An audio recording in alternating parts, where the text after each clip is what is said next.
একদিন হযরত মুহাম্মদ সাল্লাল্লাহু আলাইহি ওয়াসাল্লাম ফাতেমা রাদিয়াল্লাহু তাআলা আনহাকে ডেকে বললেন, হে ফাতেমা, এই মদিনায় এমন একজন কাঠুরিয়ার স্ত্রী থাকে, সে এমন একটি আমল করে যে আমলের কারণে সে তোমার আগে জান্নাতে প্রবেশ করবে। রাসূল সাল্লাল্লাহু আলাইহি ওয়াসাল্লামের মুখ থেকে কথা শুনে ফাতেমা রাদিয়াল্লাহু তাআলা আনহা বললেন, আব্বাজান, এটা কিভাবে সম্ভব? আমি জান্নাতের সকল মহিলাদের সর্দারিনী, কিভাবে কোনো মহিলা আমার পূর্বে জান্নাতে প্রবেশ করবে?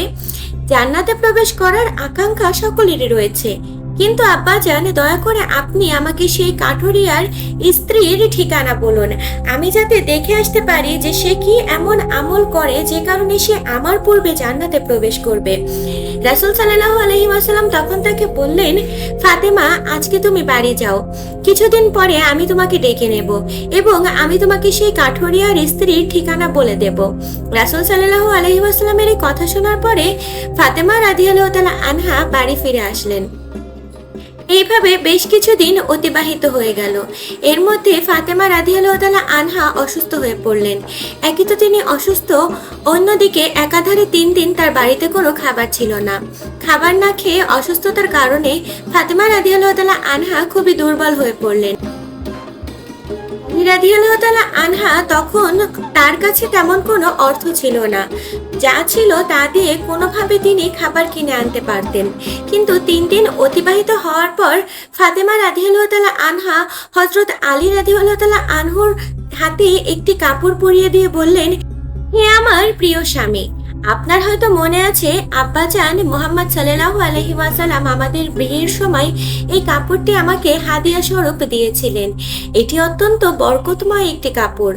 আমার মন চাচ্ছে না যে এই কাপড়টি আমি বিক্রি করে দেই, কিন্তু তারপরেও যেহেতু আমাদের ঘরে 3 দিন যাবৎ কোনো খাবার নেই, তাই আপনাকে এই বরকতময় কাপড়টি আমি দিচ্ছি। আপনি এটিকে বাজারে বিক্রি করে এর মূল্য দিয়ে আপনি কিছু খাবার কিনে আনুন। রাদিয়াল্লাহু তাআলা আনহা সেই কাপড়টি নিয়ে বিক্রি করার উদ্দেশ্যে বাজারের দিকে রওনা হলেন। তিনি কাপড়টি নিয়ে বাজারে পৌঁছালেন এবং সেটি বিক্রি করার জন্য অনেক ক্রেতাকে দেখালেন, কিন্তু কাপড়টি অত্যন্ত পুরনো হয় সেটি কেনার জন্য কেউই আগ্রহ হচ্ছিল না। এই কারণে আলী রাদিয়াল্লাহু তাআলা আনহার কাছ থেকে কেউ কাপড়টি কিনলো না এবং তিনি অত্যন্ত নিরাশ হয়ে মহান আল্লাহ তাআলার দরবারে ফরিয়াদ করলেন, হে মহান আল্লাহ তাআলা, কাপড়টি অত্যন্ত পুরাতন আর তাই এটিকে কেনার জন্য কোনো ক্রেতা আগ্রহ দেখাচ্ছে না। আজ 3 দিন যাবৎ নবীজি সাল্লাল্লাহু আলাইহি ওয়াসাল্লামের কলিজার টুকরা ফাতেমা রাদিয়াল্লাহু তাআলা আনহা ও হাসান ও হোসেন না খেয়ে আছে। মহান আল্লাহ তাআলা, আজকে যদি আমি এই কাপড়টি বিক্রি না করতে পারি, এর মূল্য দিয়ে খাবার না কিনে নিয়ে বাসায় যেতে পারি, তাহলে আজকেও তাদেরকে না খেয়ে থাকতে হবে। হে মহান আল্লাহ তাআলা, আপনি এই কাপড়টি কেনার জন্য ক্রেতার ব্যবস্থা করে দিন। আলী রাদিয়াল্লাহু তাআলা আনহার এই দোয়ার পরে একজন ক্রেতা আগমন করলেন এবং সে প্রশ্ন করলেন, আলী, তুমি এই কাপড়টি কত টাকায় বিক্রি করতে চাও? আলী রাদিয়াল্লাহু তাআলা আনহা জবাবে বললেন, এই কাপড়টি তো আমি বিক্রি করার জন্যই বাজারে নিয়ে এসেছি। তখন সে বলল, কি পরিমাণ অর্থ দিলে তুমি এই কাপড়টি বিক্রি করবে? তখন আলী রাদিয়াল্লাহু তাআলা আনহা বললেন, এই কাপড়টি অত্যন্ত পুরাতন এবং মূল্য সর্বোচ্চ 1 দিরহাম বা 2 দিরহাম হতে পারে, তাই কোনো দাম না চেয়ে আপনি আপনার যা মর্জি তাই আমাকে প্রদান করুন। আমি নিজ থেকে এই কাপড়টি কোনো দাম চাচ্ছি না। তখন ক্রেতা বলল, আমি 6 দিরহাম দিয়ে এই কাপড়টি ক্রয় করতে চাই, তুমি কি বিক্রি করতে রাজি আছো? তখন আলী রাদিয়াল্লাহু তাআলা আনহার খুশির কোনো সীমানা থাকলো না। তিনি বললেন, জনাব, আপনি আমাকে 6 দিরহাম দিয়ে এই কাপড়টি ক্রয় করতে পারেন। এরপর ক্রেতা আলী রাদিয়াল্লাহু তাআলা আনহার কাছ থেকে সেই কাপড়টি ক্রয় করলেন। অন্যদিকে মহান আল্লাহ তাআলার দরবারে একদল ফেরেশতা অন্য দল ফেরেশতাকে বলতে লাগলো, নবীজি সাল্লাল্লাহু আলাইহি ওয়াসাল্লামের সাহাবীরা অত্যন্ত দানশীল, তারা সুখে দুঃখে সর্ব অবস্থায় দান করে। ফেরেশতাদের এই কথা শুনে অপর একদল ফেরেশতা বলতে লাগলো, মহান আল্লাহ তাআলার নবীর সাহাবীরা দান করে এটা ঠিক, কিন্তু তারা সুখে দুঃখে সবসময় দান করে না। তাদের হাতে যদি কিছু থাকে তাহলেই তারা দান করেন এবং তাদের হাতে থাকা জিনিসটার প্রয়োজন যদি তাদের নিজেদের থাকে তখন সেই জিনিসটি দান করেন না। ফেরেশতাদের এই ঝগড়ার সমাধান করতে মহান আল্লাহ তাআলা তাদেরকে বললেন, হে আমার ফেরেশতারা, তোমরা পরস্পরের মধ্যে ঝগড়া করো না। এই বিষয়টি পরীক্ষা করার জন্য আলীর কাছে চলে যাও, সে 6 দিরহাম দিয়ে একটি কাপড় বিক্রি করেছে। আর এই দিরহাম তার জন্য অত্যন্ত প্রয়োজন। তোমরা আলীর কাছে সেই 6 দিরহাম চেয়ে দেখো সে তোমাদেরকে দেয় কিনা। এর মধ্যেই তোমাদের ঝগড়ার সমাধান হয়ে যাবে।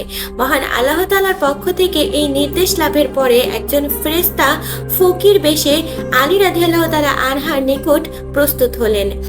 আলী রাদিয়াল্লাহু তাআলা আনহা 6 দিরহাম দিয়ে খাবার কিনতে যাচ্ছিলেন।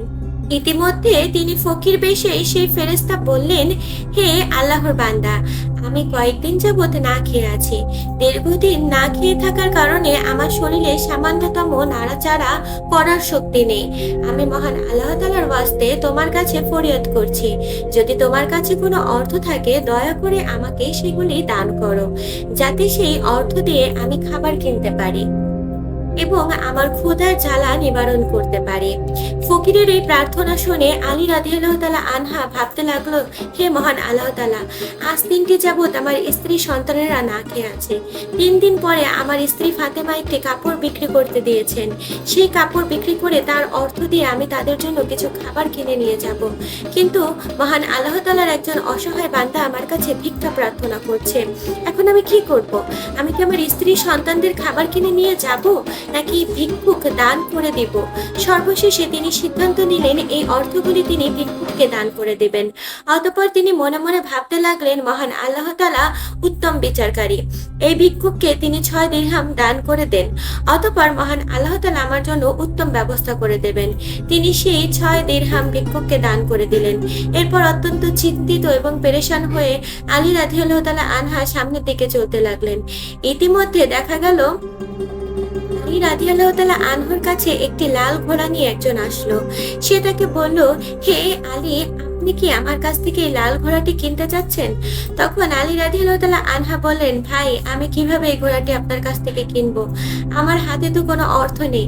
তখন সেই ব্যক্তি বলল, হে আলী, আমি বাকিতে আপনার কাছে এই ঘোড়াটি বিক্রি করব। আপনি এই ঘোড়াটি নিয়ে ব্যবসা করুন, এরপর ব্যবসায় লাভ হলে আপনি আমাকে মূল্য চুকিয়ে দিবেন। আলী রাদিয়াল্লাহু তাআলা আনহু ভাবলেন, যেহেতু বাকিতে তিনি তাকে ঘোড়াটি বিক্রি করতে চাচ্ছে, তাহলে তা নিলে অবশ্যই তার সমস্যার সমাধান হতে পারে। আলী রাদিয়াল্লাহু তাআলা আনহা বললেন, আপনি কত দিরহামের বিনিময়ে এই ঘোড়াটি বিক্রি করবেন? সে লোকটি বলল, আমি 100 দিরহামের বিনিময়ে আপনার কাছে ঘোড়াটি বিক্রি করলাম। আলী রাদিয়াল্লাহু তাআলা আনহা সেই ঘোড়াটি 100 দিরহামের বিনিময়ে তার কাছ থেকে কিনে নিল। এরপর ঘোড়াটি বিক্রি করার জন্য বাজারে নিয়ে গেল। আলী রাদিয়াল্লাহু তাআলা আনহু সেই ঘোড়াটি বিক্রি করার জন্য বাজারে নিয়ে গিয়ে এক ব্যক্তি তার কাছে জিজ্ঞেস করলো, হে আলী, আপনি এই ঘোড়াটি বিক্রি করতে চান কত দিয়ে? আলী রাদিয়াল্লাহু তাআলা আনহা বললেন, ভাই, আমি এই ঘোড়াটি বিক্রি করার জন্যই বাজারে এসেছি। সেই ব্যক্তি বলল, কত দিরহামের বিনিময়ে এই ঘোড়াটি বিক্রি করবেন? তখন আলী রাদিয়াল্লাহু তাআলা আনহু নিজের থেকে কোনো দাম না বলে সেই ব্যক্তিকে বললেন, আপনি কত দিরহামের বিনিময়ে ঘোড়াটি কিনতে পারবেন? সেই ব্যক্তি বলল, আমি সর্বোচ্চ 160 দিরহামের বিনিময়ে আপনার কাছ থেকে ঘোড়াটি কিনতে চাই। আলী রাদিয়াল্লাহু তাআলা আনহা চিন্তা করে বললেন, আমি এই ঘোড়াটি 100 দিরহাম দিয়ে কিনেছি, আর তিনি আমাকে মূল্য দিতে চাচ্ছেন 60 দিরহাম, অতএব এতে আমার 60 দিরহাম লাভ হবে। আলী রাদিয়াল্লাহু তাআলা আনহা বললেন, ভাই, আমি আপনার কাছ থেকে 160 দিরহামের বিনিময়ে এই ঘোড়াটি বিক্রি করে দিলাম। সেই ব্যক্তিটি 160 দিরহামের বিনিময়ে আলী রাদিয়াল্লাহু তাআলা আনহার কাছ থেকে সেই ঘোড়াটি কিনে নিলেন। যে ব্যক্তির কাছ থেকে সেই ঘোড়াটি কিনেছিলেন তাকে 100 দিরহাম পরিশোধ করার পরেও তার কাছে রয়ে গেল 60 দিরহাম। তিনি 6 দিরহাম আল্লাহ তাআলার রাস্তায় দান করেছিলেন। মহান আল্লাহ তাআলা তাকে তার বিনিময়ে 10 গুণ বৃদ্ধি করে 60 দিরহাম ফেরত দিলেন। অতঃপর সেই 60 দিরহামের বিনিময়ে আলী রাদিয়াল্লাহু তাআলা আনহা বিপুল পরিমাণে খাদ্য কিনে নিয়ে বাড়ির দিকে রওনা হলেন। যখন তিনি বাড়ির পথে বিপুল পরিমাণে খাদ্য নিয়ে বাড়ির দিকে রওনা হলেন এবং বাড়িতে আসলেন, তখন ফাতেমা রাদিয়াল্লাহু তাআলা আনহা তাকে বললেন, হে আলী, আমি তোমাকে যে কাপড়টি বিক্রি করতে বলেছিলাম সেই কাপড়ের মূল্য দিয়ে এত পরিমাণ খাবার কেনা সম্ভব নয়। তাহলে তুমি এত খাবার কেনার অর্থ কোথায় পেলে? তুমি আগে আমাকে এই কথা বলো, তারপরে বাড়িতে প্রবেশ করো।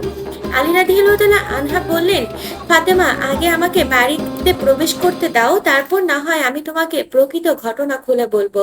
কিন্তু ফাতেমা রাদিয়াল্লাহু তাআলা আনহা তাকে বললেন, আপনি প্রকৃত ঘটনা খুলে বলুন, তারপরে আপনি বাড়িতে প্রবেশ করতে পারবেন। আলী রাদিয়াল্লাহু তাআলা আনহা বললেন, ফাতেমা, তুমি তো ভালো করে জানো তোমার স্বামী আলী রাদিয়াল্লাহু তাআলা আনহা কখনো কোনো দিন কোনো অবৈধ অর্থ উপার্জন করতে পারে না। আমি যে পন্থায় অর্থগুলি উপার্জন করেছি তা সম্পূর্ণ বৈধ পন্থা, অতএব এই ব্যাপারে তোমার সন্দেহ করার কোনো কারণ নেই। কিন্তু ফাতেমা রাদিয়াল্লাহু তাআলা আনহা আলী রাদিয়াল্লাহু তাআলা আনহুর এই কথাগুলো কোনোভাবে বুঝতে চাইলেন না। তিনি আলী রাদিয়াল্লাহু তাআলা আনহুর মাঝে এমন একটি ঘটনা ঘটার পর নবী করিম সাল্লাল্লাহু আলাইহি ওয়াসাল্লামের দরবারে ফাতেমা রাদিয়াল্লাহু তাআলা আনহা ডাক পড়ল। অতঃপর তিনি তাকে বললেন, হে ফাতেমা, তোমার কি মনে আছে আমি কিছুদিন পূর্বে তোমাকে বলেছিলাম একজন কাঠুরিয়ার স্ত্রী তোমার পূর্বে জান্নাতে প্রবেশ করবে? তখন ফাতেমা রাদিয়াল্লাহু তাআলা আনহা বললেন, অবশ্যই আব্বাজান, আমার মনে আছে এবং সেই কাঠুরিয়ার স্ত্রীর সাথে সাক্ষাৎ করার জন্য অধীর আগ্রহে ব্যাকুল হয়ে আছে। দয়া করে আপনি আমাকে তার ঠিকানা বলুন যাতে আমি তাকে দেখে আসতে পারি। কাঠুরিয়ার স্ত্রী এমন কি করে যার জন্য তিনি আমার পূর্বে জান্নাতে প্রবেশ করবেন? হে ফাতেমা, তোমাকে একটি নির্জন জঙ্গলের মাঝে সেই কাঠুরিয়া ও তার স্ত্রীর বসবাস করে। তুমি যদি ওই নির্জন জঙ্গলের মাঝে যাও তাহলে ওই কাঠুরিয়া এবং কাঠুরিয়ার স্ত্রীর সন্ধান পাবে। রাসূল সাল্লাল্লাহু আলাইহি ওয়াসাল্লামের কাছ থেকে কাঠুরিয়ার স্ত্রীর ঠিকানা পেয়ে ফাতেমা রাদিয়াল্লাহু তাআলা আনহা তার সাক্ষাৎ করার জন্য রওনা হলেন। তিনি কাঠুরিয়ার বাড়িতে এসে পৌঁছালেন। তখন ফাতেমা রাদিয়াল্লাহু তাআলা আনহা সালাম দিয়ে বললেন, বাড়িতে কেউ কেউ আছেন?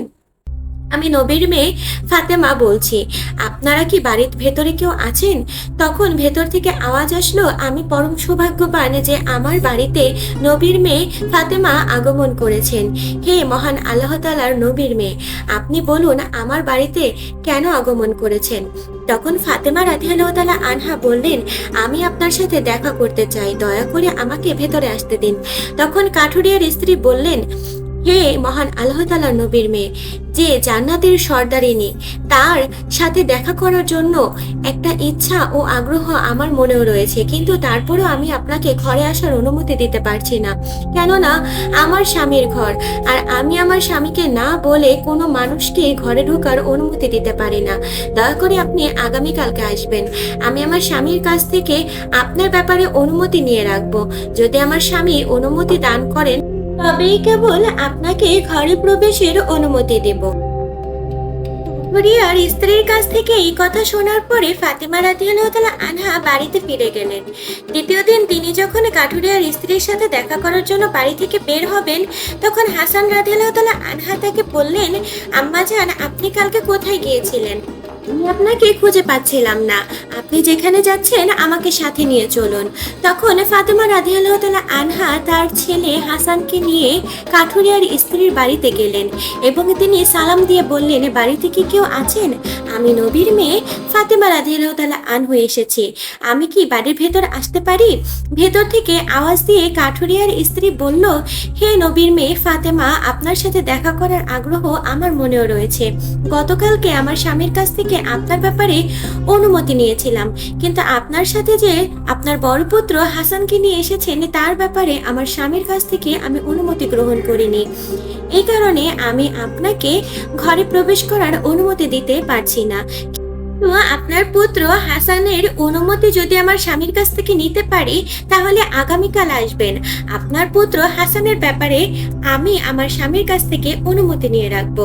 কাঠুরিয়ার স্ত্রীর কাছ থেকে একথা শোনার পর ফাতেমা রাদিয়াল্লাহু তাআলা আনহা আবার বাড়িতে গেলেন। পরের দিন যখন তিনি বাড়ি থেকে বের হয়ে কাঠুরিয়ার স্ত্রীর সাথে দেখা করার জন্য রওনা করলেন, তখন তার ছোট ছেলে হোসেন রাদিয়াল্লাহু তাআলা আনহা তাকে জড়িয়ে ধরে বললেন, আম্মা জান, আপনি 2 দিন ধরে কোথাও যাচ্ছেন, আমি আপনাকে খুঁজে পাচ্ছি না, আজকে আপনি আমাকেও সঙ্গে নিয়ে যান। ফাতেমা রাদিয়াল্লাহু তাআলা আনহা তখন 2 পুত্র হাসান ও হোসেনকে সঙ্গে নিয়ে আবারও সেই কাঠুরিয়ার বাড়িতে গেলেন। বাইরে থেকে তিনি সালাম দিয়ে বললেন, বাড়িতে কি কেউ আছেন? আমি নবীর মেয়ে ফাতেমা বলছি, আমার সাথে আমার 2 পুত্র হাসান ও হোসেন রয়েছে। বাড়ির ভেতর থেকে কাঠুরিয়ার স্ত্রী বললেন, হে নবীর মেয়ে ফাতেমা, আপনার সাথে দেখা করার আগ্রহ ও আকাঙ্ক্ষা আমার মনেও রয়েছে। গতকাল আমি আমার স্বামীর কাছ থেকে আপনার বড় ছেলে এবং আপনার ব্যাপারে অনুমতি নিয়েছিলাম, কিন্তু আমি তো আপনার ছোট ছেলের ব্যাপারে অনুমতি গ্রহণ করিনি। দয়া করে আজকেও আপনি ফিরে যান এবং আগামীকাল আসবেন। আগামীকালকে আপনাদের 3 জনের ব্যাপারে আমি অনুমতি গ্রহণ করে রাখবো। কাঠুরিয়ার স্ত্রীর কাছ থেকে এই কথা শোনার পর ফাতেমা রাদিয়াল্লাহু তাআলা আনহা আবার বাড়িতে ফিরে এলেন। পরের দিন ফাতেমা রাদিয়াল্লাহু তাআলা আনহা আবার সেই কাঠুরিয়ার স্ত্রীর বাড়িতে আসলেন। তখন তাকে স্ত্রী ঘরে প্রবেশ করার অনুমতি দিল। ফাতেমা রাদিয়াল্লাহু তাআলা আনহা তার ঘরে প্রবেশ করে দেখলো কাঠুরিয়ার স্ত্রী বসে আছে। তার সাথে রাখা আছে একটি লাঠি, মোটা দড়ি ও একটি পাত্রে পানি। এগুলো দেখে ফাতেমা রাদিয়াল্লাহু তাআলা আনহা জিজ্ঞেস করলেন, আপনি এগুলো নিয়ে বসে আছেন কেন? সারাদিন পরিশ্রম করার পর যখন আমার স্বামী বাড়িতে ফিরবে তখন হয়তো তার অজু করার প্রয়োজন হতে পারে। এ কথা কাঠুরিয়ার স্ত্রী বললেন, অথবা তার পানি পান করার প্রয়োজন হবে।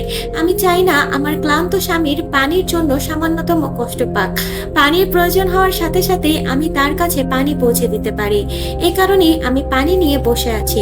ফাতেমা রাদিয়াল্লাহু তাআলা আনহা আবার জিজ্ঞাসা করলেন, হে বোন, তাহলে এই লাঠি নিয়ে বসে আছেন কেন? তাছাড়া এই দড়ির বা কি প্রয়োজন? কাঠুরিয়ার স্ত্রী তখন উত্তর দিল, আমার স্বামী যদি কোনো কারণে আমার উপর অসন্তুষ্ট হয়, আমাকে শাস্তি দেওয়ার ইচ্ছা করে, তাহলে তার প্রয়োজন পড়বে একটি লাঠি। আমাকে বেঁধে যাতে সে শাস্তি দিতে পারে তার জন্য প্রয়োজন হবে একটি দড়ি। আমি চাই না এই জিনিসগুলো খোঁজাখুঁজি করতে গিয়ে আমার স্বামী কোনো রকম কষ্ট হোক। তাই আমি আমার সামনে এই জিনিসগুলো নিয়ে বসে আছি। যখনই আমার স্বামী কোনো কারণে আমাকে শাস্তি দিতে চাইবে তখনই তার সামনে লাঠি ও দড়ি আছে, যাতে করে তিনি আমাকে দড়ি দিয়ে বেঁধে লাঠি দিয়ে শাস্তি দিতে পারেন। ফাতেমা রাদিয়াল্লাহু তাআলা আনহা কাঠুরিয়ার স্ত্রীর এই কথা শুনে তার ভক্তি দেখে বিস্ময় এবং হতবাক হয়ে গেলেন। অতঃপর তিনি আর তাকে কিছু না বলে রাসূল সাল্লাল্লাহু আলাইহি ওয়াসাল্লামের কাছে ফিরে আসলেন তার দরবারে। রাসূল সাল্লাল্লাহু আলাইহি ওয়াসাল্লাম ফাতেমাকে বললেন, ফাতেমা, তুমি কি সেই কাঠুরিয়ার স্ত্রীর সাথে দেখা করেছো? ফাতেমা বললেন, আব্বাজান, হ্যাঁ, আমি তার সাথে দেখা করে এসেছি। নবী করিম সাল্লাল্লাহু আলাইহি ওয়াসাল্লাম বললেন, তুমি কি দেখেছো? ফাতেমা রাদিয়াল্লাহু তাআলা আনহা বললেন, সেই মেয়েটি তার অত্যন্ত স্বামী ভক্ত। তখন রাসূল সাল্লাল্লাহু আলাইহি ওয়াসাল্লাম তার মেয়েকে বললেন যে তার কাছ থেকে তোমার অনেক কিছু শেখার রয়েছে। ফাতেমা রাদিয়াল্লাহু তাআলা আনহা তখন বললেন, আব্বা, আমি তার কাছ থেকে কি কি শিক্ষা গ্রহণ করতে পারি এবং সে কিভাবে আমার পূর্বে জান্নাতে যাবে এই ব্যাপারটি আমাকে বুঝিয়ে বলুন। রাসূল সাল্লাল্লাহু আলাইহি ওয়াসাল্লাম তখন বললেন, শোনো, তুমি কিছুদিন আগে তোমার স্বামী আলীকে একটি পুরাতন কাপড় বিক্রি করার জন্য দিয়েছিলে।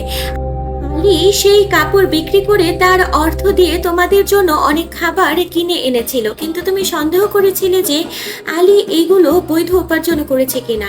এই জন্য তুমি তোমার স্বামীকে ঘরে প্রবেশ করতে দাওনি এবং বিভিন্ন প্রশ্ন করার মাধ্যমে তুমি তাকে কষ্ট দিয়েছিলে। অথচ তুমি জানতে তোমার স্বামী আলী কখনো অবৈধ পথে উপার্জন করে না। যখন তুমি আলীকে সেই কাপড়টি বিক্রি করার জন্য দিয়েছিলে, আলী কোনো ক্রেতা পাচ্ছিল না, কিন্তু মহান আল্লাহ তাআলা ফেরেশতা মিকাইলকে দিয়ে সেই কাপড়টি বিক্রি করার ব্যবস্থা করেন এবং সে যে দিরহামটি কিনেছিল, আরেকজন ফেরেশতা এসে আলীর কাছ থেকে সেই 6 দিরহাম ভিক্ষা প্রার্থনা করে। আলী সেই 6 দিরহাম মহান আল্লাহ তাআলার রাস্তায় দান করে। অতঃপর সে চিন্তিত অবস্থায় বাড়ি ফিরে আসছিল। এমন সময় ফেরেশতা জিবরাইল আলাইহিস সালাম তার কাছ থেকে একটি লাল ঘোড়া 100 দিরহামের বিনিময়ে বিক্রি করে। আলী সেই ঘোড়াটিকে নিয়ে বাজারে যায় এবং ইসরাফিল ফেরেশতা আলীর কাছ থেকে সেই ঘোড়াটি 160 দিরহামের বিনিময়ে কিনে নেয়। মহান আল্লাহ তাআলা 6 দিরহামের বিনিময়ে আলীকে 10 গুণ বৃদ্ধি করে দিয়েছিলেন 60 দিরহাম দিয়ে। সেই অর্থগুলো দিয়ে আলী তোমাদের জন্য বিপুল পরিমাণে খাবার কিনে এনেছিল।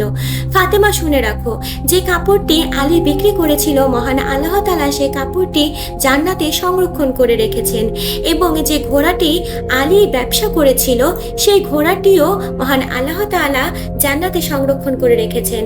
কাল কিয়ামতের দিন তুমি যখন জান্নাতে প্রবেশ করবে তখন তুমি সেই ঘোড়ার উপরে থাকবে এবং সেই কাপড়টি হবে ঘোড়ার লাগাম। সেই লাগামটি ধরে থাকবে ওই কাঠুরিয়ার স্ত্রী। লাগামটি ধরে রাখার কারণেই সে তোমার আগে জান্নাতে প্রবেশ করবে এবং তুমি তারপরে জান্নাতে প্রবেশ করবে। কাঠুরিয়ার স্ত্রীর অত্যন্ত স্বামী ভক্তি হলো তার এই মর্যাদা প্রাপ্তির একমাত্র উপায়। যদি ভিডিওটি ভালো লাগে একটি লাইক দিয়ে সাথে থাকবেন। এই ধরনের নতুন ভিডিও পেতে আমাদের চ্যানেল বিনোদন 24 ঘন্টা সাবস্ক্রাইব করে পাশে থাকবেন। ধন্যবাদ।